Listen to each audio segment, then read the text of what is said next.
Well, hello and welcome. It is 9 o'clock. It's the 29th day of June 2021. I am your cynical guide to all things gaming, the OGGM contact warning. As always, this is neither factually or politically correct, so don't get upset if I say a name wrong. All right, so we have some new, not news from Wizards of the Coast, which is sort of becoming a thing.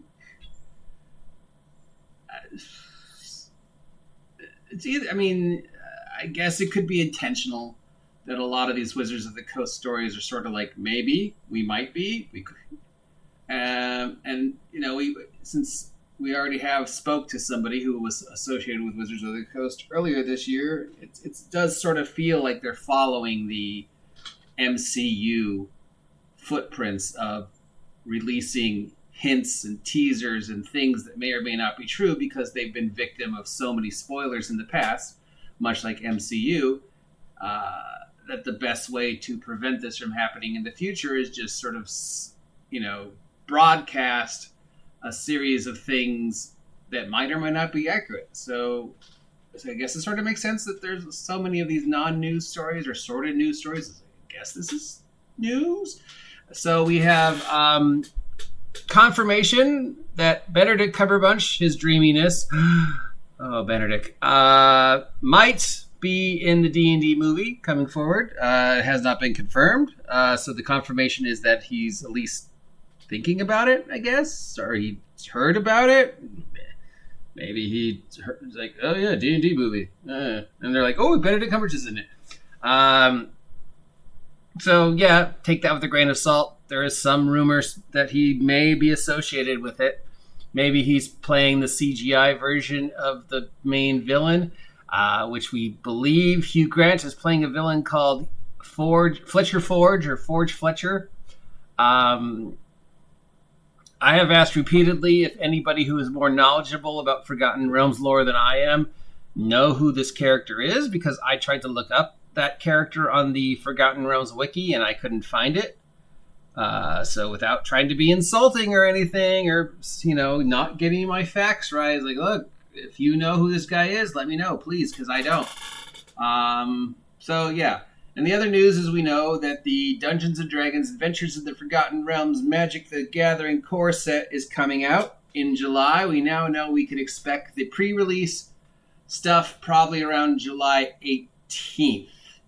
As part of this, they're doing a Magic the Gathering inspired 5-part free adventure module that is supposed to be on the Wizards of the Coast site right now. I just went to look for it and I couldn't find it. The adventures are all for about a weird level range of like 8th through 10th.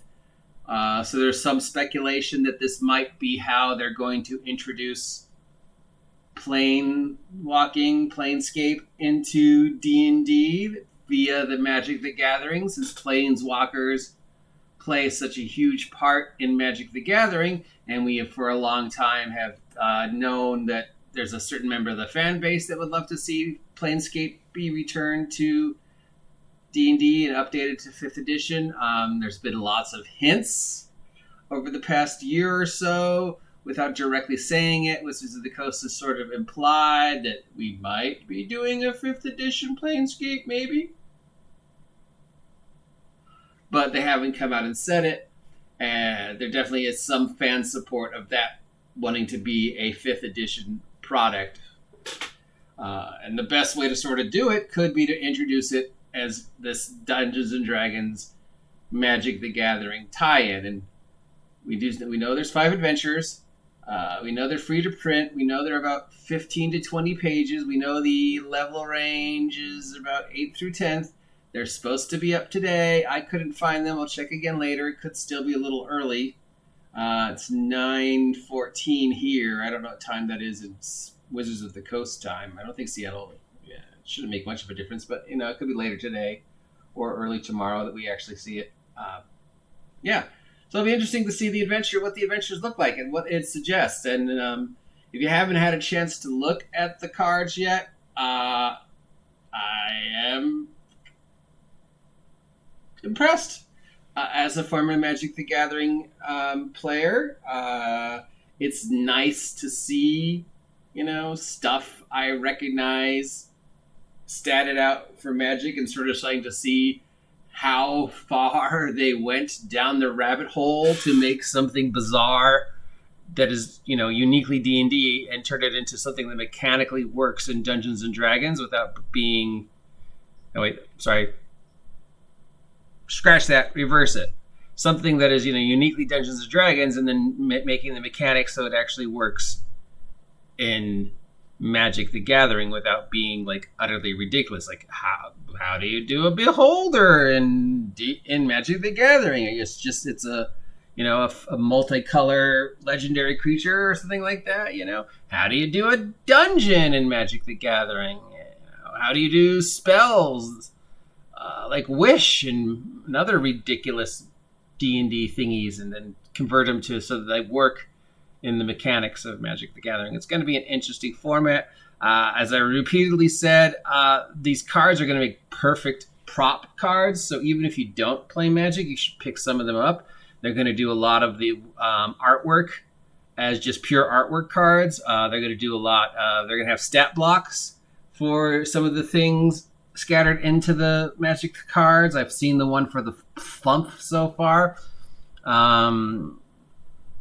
It'll be a great chance to have simple visual representation of things that you could associate with your adventure and then just hand over to a player when they encounter it or find it or whatever. Like, Ring of Invisibility. And here's the Magic the Gathering card, Ring of Invisibility. Tap to... That sounds like, blue or whatever. Tap 1 blue to make target creature unblockable for till end of turn. That sounds like a thing, right?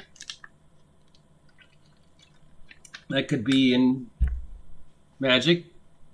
So, yeah. But you have a picture of Ring of Invisibility. So if a player finds Ring of Invisibility, you can give them the card that says Ring of Invisibility. And if they lose the card, you can go, oh, well, you lost the item, dude. I gave you a card.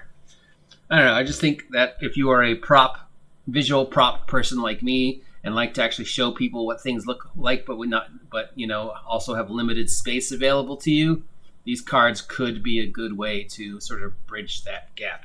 So there we go. We have some 2 new newsy, not newsy things. I'll check again in a little bit for the adventure, see if it's up. Benedict Cumberbatch in the Dungeons and Dragons movie. Yummy. Probably, I don't know if he'd play a hero or villain or just a CGI voice or an NPC. Yeah, it'll be interesting. Anyways, there you go. If you appreciate this content, you know what to do. If you don't appreciate this content, you know what to do. If you haven't subscribed yet, please subscribe. 500 subs by August 4th. Talk to you later, Steve.